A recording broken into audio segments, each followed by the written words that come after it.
Sensational. Comment and subscribe. Like, comment, and subscribe. Like, comment, and subscribe.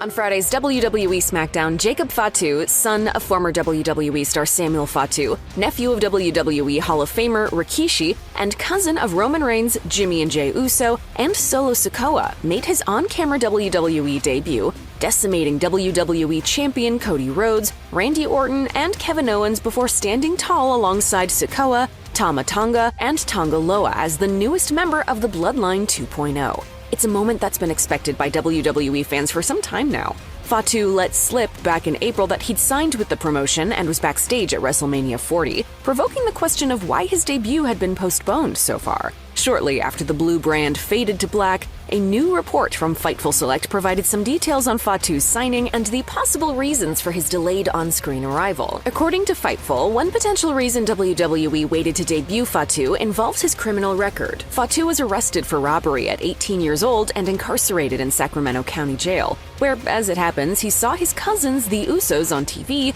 and first got the itch for wrestling. While the arrest happened at a different time in Fatu's life, his record still prevents him from wrestling in countries outside the United States. And with WWE's last 3 premium live events taking place overseas, WWE may have wanted to wait until these shows were in the past before introducing Fatu. Considering he debuted the Friday after Clash at the Castle, this hypothesis certainly fits with the timing. Fightful's report was careful to note that it's not known whether Fatu will continue to be restricted from international appearances in his WWE career going forward. His cousins, the Usos, were once thought to be barred from international WWE shows due to their own criminal histories, but have appeared at several such shows over the last year or so. Fightful also claimed Fatu's criminal record was the main reason he hadn't been hired previously, but that the Paul Levesque TKO Group Holdings regime was more open to employing him and had been interested for some time. Fightful's Sean Ross Sapp was told Fatu has been immensely respectful backstage since joining WWE and, quote, made immediate good impressions. Fatu's integration into the Bloodline follows the recent arrivals of Tama Tonga and Tonga Loa,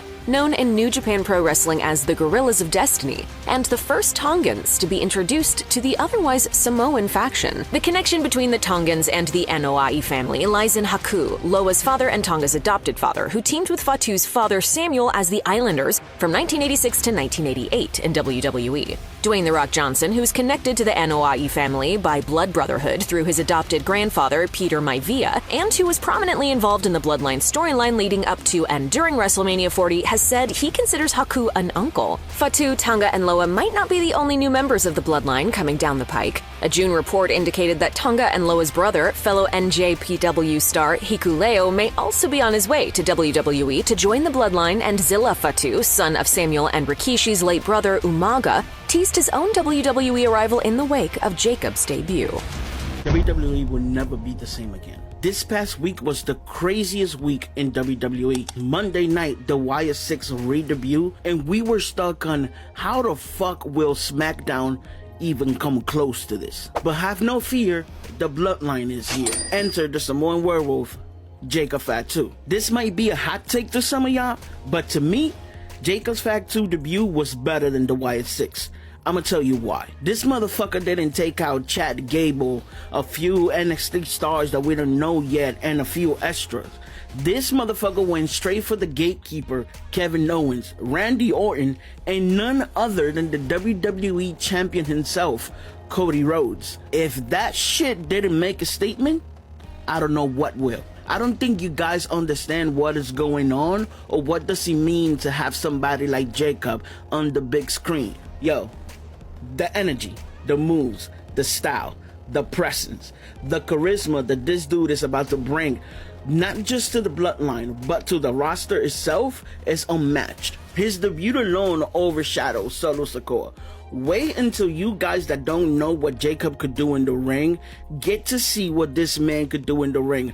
Trust me, you about to see him do things that you don't expect somebody his size to be able to do. But that's a topic to another video. Story-wise, I am hoping they playing this as if Roman Reigns sent him to enter the Bloodline as the new enforcer. And eventually, once Roman comes back, he'll betray Solo Sikoa and join forces with Roman Reigns, Jey Uso, and Jimmy. But yo, when I thought SmackDown was about to get destroyed by Monday Night Raw, they reminded us that the Bloodline story is just getting started. And I'm not saying it just because of Jacob's debut. I'm saying it because what happened an hour later on Instagram. The youngest of the family and probably the most promising one, the main one, Silla Fatu, took it to his stories on Instagram and simply said, "See you soon."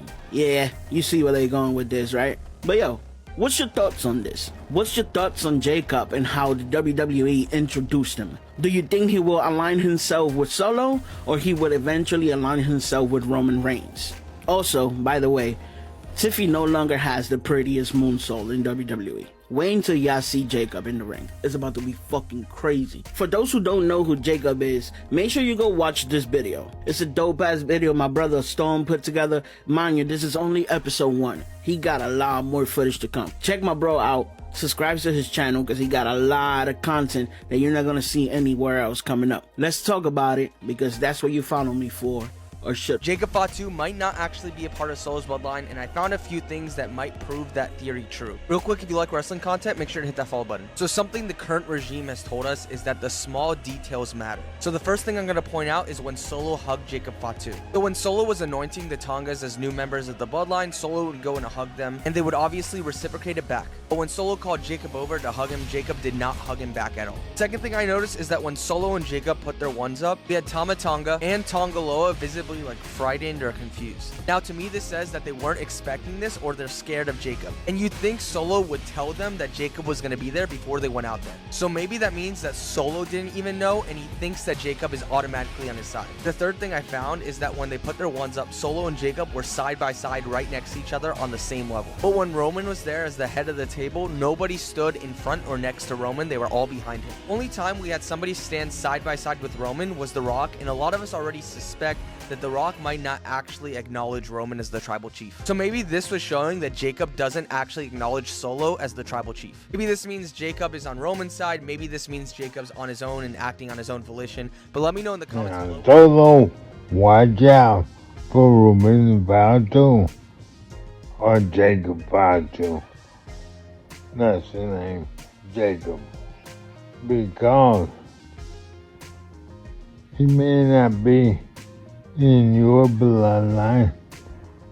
He may be here for The Rock. Because when you hug him, he didn't hug you back. He also is very, very good. So if you see him, he may not be a follower. He may want to be the leader. He may want to be the leader. He may not be on Roman's side. He may not be on your side either. He may be on The Rock's side. Or he may be on his side. Who knows? But I know one thing, that he is a top-rated athlete. Now, Zilla is still out there, and Tala Tongan is still out there. Over there, Tala is 6'9", and Zilla is out there wrestling. He has a choke slam with the finger. So, I don't know what these guys are doing or playing, but watch out. Stay safe, Solo, because things may not go as you plan.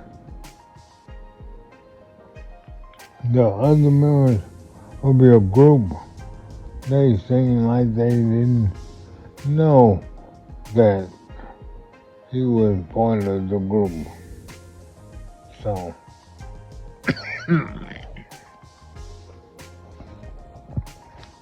get your stuff in order.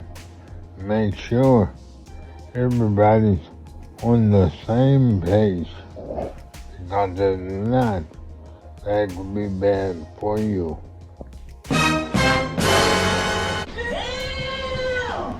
Queer. Bye, Felicia.